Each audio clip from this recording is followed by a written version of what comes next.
Salut les green lovers et bienvenue sur la chaîne YouTube d'Oser planter sa pousse. Alors aujourd'hui on se retrouve pour parler plantes aromatiques, comment les multiplier, est-ce qu'on fait une division, du bouturage ou un semis, comment les récolter en cours de saison et comment les entretenir toute l'année pour pouvoir les conserver d'une année sur l'autre. Alors là on va parler plus précisément de plantes vivaces, alors de la ciboulette, de la menthe et puis un plant de verveine. Donc toutes les trois sont des vivaces aromatiques, donc ce qui veut dire que vous les retrouverez chaque année. On va d'abord faire un rempotage et puis après je vous expliquerai en cours de vidéo comment on multiplie ces plantes aromatiques et comment on les conserve. Alors on va commencer par la ciboulette.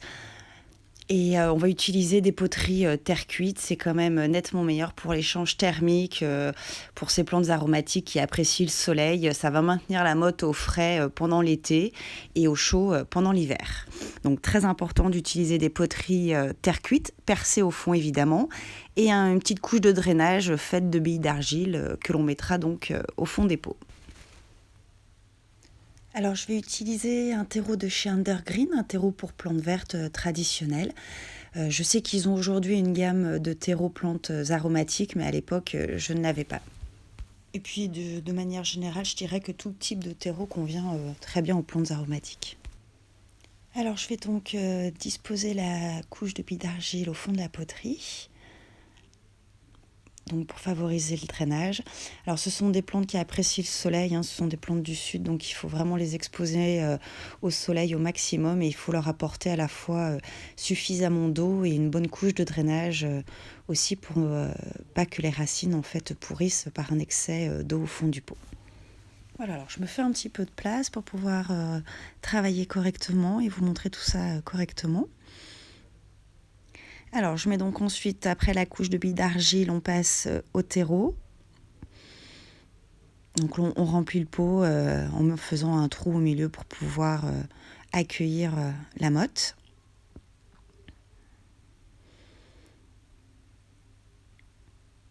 Voilà, tout simplement. Ensuite, on va procéder donc au rempotage et à la division de la ciboulette. La ciboulette est une plante qui se divise. On fait donc des divisions de touffes ou on peut également faire du semis. Mais à bouturer, ça ne fonctionne pas. Il faut vraiment avoir en fait de la racine pour que le plant puisse reprendre. Donc là, on voit bien les racines qui sortent du pot. Donc je vais le dépoter délicatement. Alors, il y a vraiment beaucoup de racines, vous voyez. Donc, c'est tout à fait normal, c'est un tout petit pot. Donc là, il va falloir démêler un maximum les racines et diviser les touffes. On voit bien qu'il y a à peu près 3 touffes, en fait. Voilà, à ce niveau-là, on voit bien les 3 zones. Donc, on va les séparer en 3 et profiter de faire 3 plants au lieu d'un. Alors, c'est pas grave si vous cassez des racines, ça va reprendre. Alors, essayez d'en casser un minimum, évidemment, mais vu comme elles sont bien resserrées, c'est inévitable qu'il y ait un petit peu de casse. Donc là, je peux pas s'en accélérer parce que sinon c'est trop long, mais vraiment, il faut que vous puissiez mettre les doigts à l'intérieur de la motte et déchirer, arracher, par zone, les 3 petites mottes et ainsi procéder donc à ce qu'on appelle une division de mottes et de touffes. Voilà, et vous voyez, elle se comporte très bien après. On voit bien qu'il y a de la motte à la fois au niveau des racines et de la terre. Donc je reprends une motte et je la rempote dans ma petite poterie terre cuite. Je rajoute du terreau.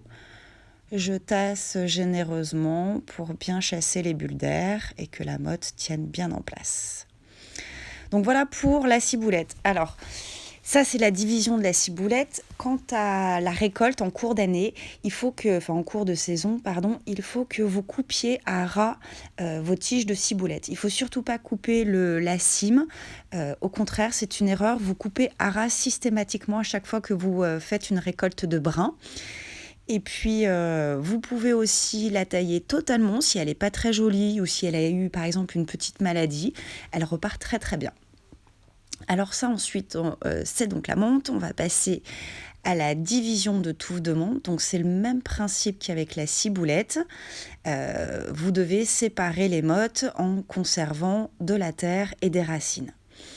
Alors la menthe se bouture aussi très très facilement. Je vous mettrai en commentaire le lien de la vidéo pour réaliser une bouture de tige de menthe. Mais voilà, on peut également faire de la division de touffe, ça fonctionne très bien. Puis bon, là on a tout de suite la racine, donc forcément ça va un petit peu plus vite pour diviser et se multiplier les plants de menthe.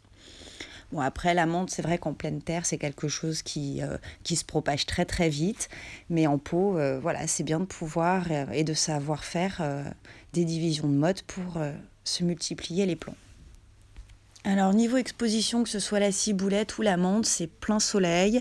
Et les deux apprécient aussi une terre bien humide.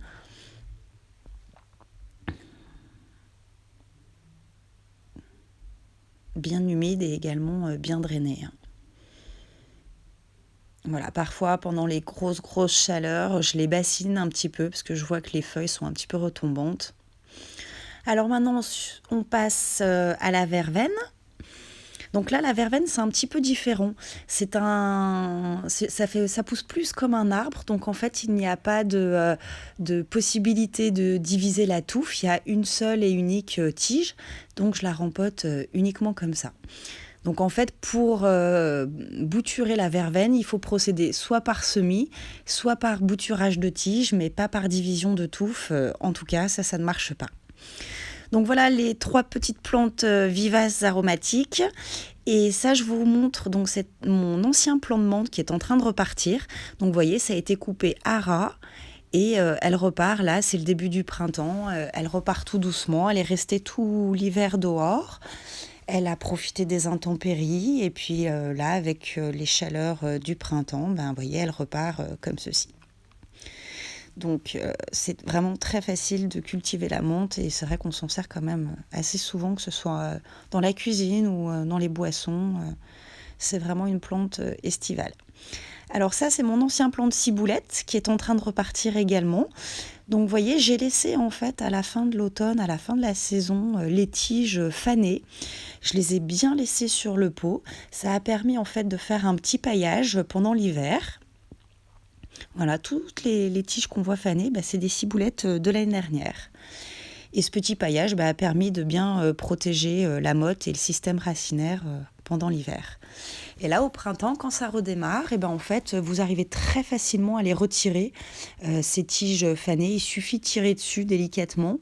Et les tiges vertes saines restent bien plantées et les marrons viennent très rapidement, voilà, comme ceci. Alors vous renouvelez l'opération un petit peu de partout, mais c'est vraiment pas problématique pour nettoyer son plant. Voilà, vous pincez au cœur de la motte les tiges fanées et tout vient rapidement. Donc c'est très facile de nettoyer son plant au printemps. Alors la ciboulette, c'est pareil, hein, c'est comme la menthe, elle est restée tout l'hiver dehors. Avec les gelées, ses tiges ont fané, séché.